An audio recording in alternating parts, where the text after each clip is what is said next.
Seria maneiro, mano. Johnny Walker e Bogdan Guskov. Seria maneiro. Menos pra você, né, pô? Fiquei numa Seria encruzilhada, né? maneiro agora. Agora eu quero que se foda, pô. O manager do meu irmão é pica, filho. Tinha que casar essa luta aí. Quem que é o manager do seu irmão? A mulher dele, pô. Ah, é? Pá, se fuder. Que você tá falando sério, pô. É O cagada. manager dele é pica, pô. Tinha que casar essa luta aí, pô. Não, você tá de sacanagem. É melhor cada um ir pra um lado diferente, Não pô. é nada, tem que casar essa luta. O manager dele é bom. Quem que seria favorito nessa luta? Eu não sei, não trabalho em casa de aposta. É, tá bom. Sei, malandro. Pipocou, né? Pipocou, né?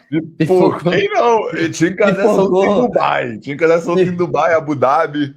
Pipocou legal, hein? Soberbo Walker ou Pipoca Walker? Qual que fica o nome melhor aqui embaixo? Pedir pra galera digitar aqui no chat, o que fica melhor, Soberbo Walker ou Pipoca Walker?